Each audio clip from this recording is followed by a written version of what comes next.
Maganda ba ang naging epekto ng globalisasyon sa ating bansa?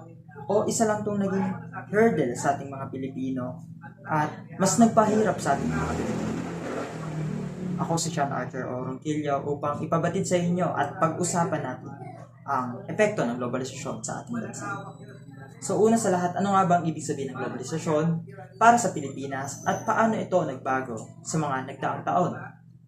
So ang globalisasyon ay tumutukoy sa pagdami ng ugnayan ng mga bansa sa pamamagitan ng kalakalan, pamumuhunan, teknolohiya o technology, at kultura. So alam naman natin na nakaka-experience tayo ng mga ganito na meron tayong mga hawak na cellphones, may mga tinatangkilik tayong ibang kultura. Ito ay dahil sa globalisasyon. Para sa Pilipinas, ang globalisasyon ay nag-evolve mula sa pangunahing kalakalan at pamumuhunan patungo sa iba't ibang mga factor tulad ng transfer of technology, migration, at palitan ng kultura. Para naman sa ekonomikong panorama, paano naka-impluwensya ang globalisasyon sa ekonomikong panorama ng Pilipinas? So ang globalisasyon ay malaki ang naging epekto sa ekonomikong panorama ng Pilipinas. Ang bansa ay naging mahalagang bahagi sa global na industry ng outsourcing, lalo na sa sector tulad ng mga call centers or mga call center agents, serbisyong pang IT or information technology, at business process outsourcing or BPO. Dumami rin ang dayuhang direktang pamumuhunan or FDI na nagresulta sa paglago ng ekonomiya at paglikha ng trabaho.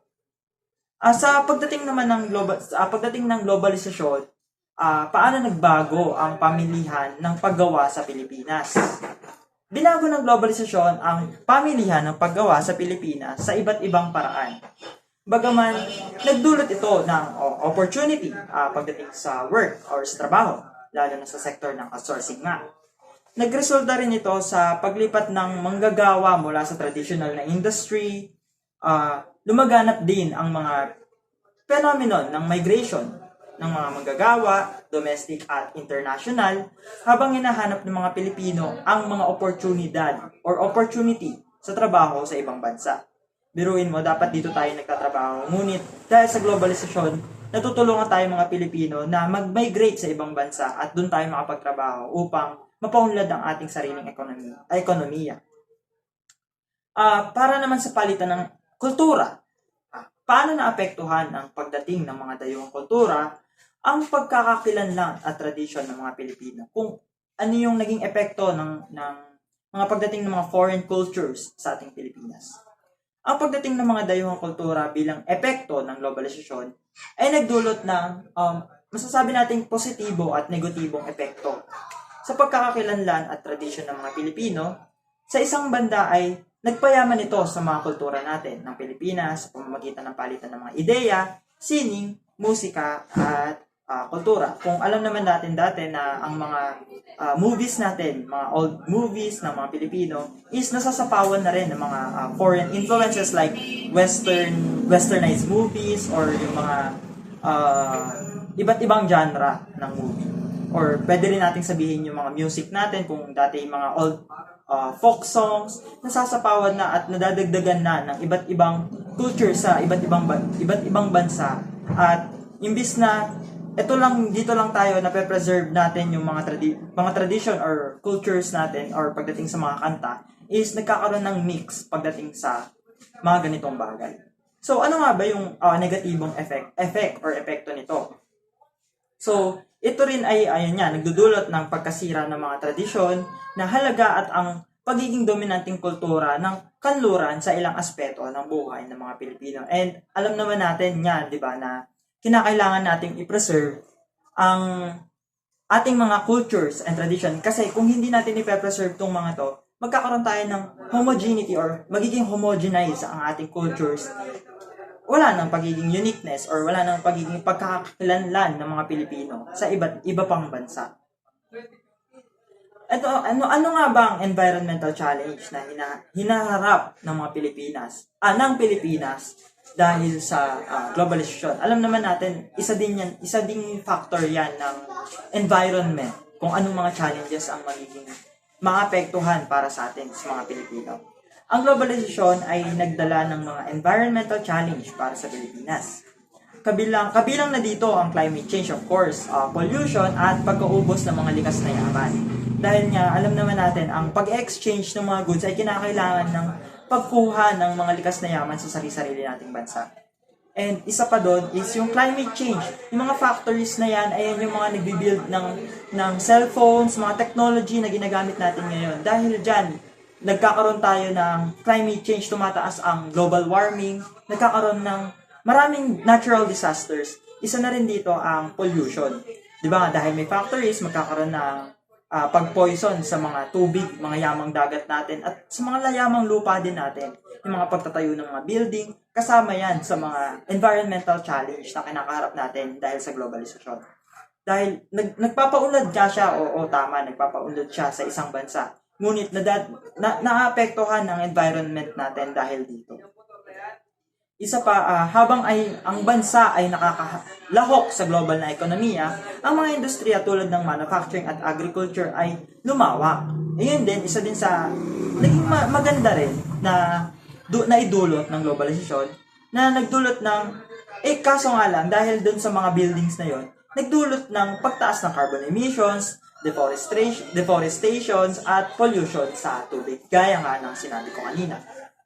Paano binago na globalisasyon ang mga social structure at inequality sa loob ng lipunan ng Pilipinas? So pag-usapan naman natin ngayon ang pagbabago sa lipunan ng ating bansa. Binago ng globalisasyon ang mga social structure at inequality sa loob ng lipunan ng Pilipinas. Bagaman nagdulot ito ng mas malawak na access sa edukasyon, pangangalaga sa kalusugan at mga urban amenities sa ilang lugar. Ito rin ay nagpapalawak ng agwat sa pagitan ng mayaman at mahirap.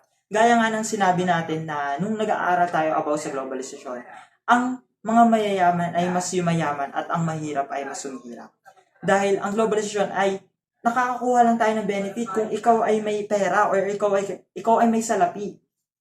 So, tayo, Pilipino, alam naman natin na ang Pilipinas ay third world country. So, sa tingin nyo ba, may mayaman ba tayo sa globalisasyon? Natutulungan ba tayo for the betterment of our country?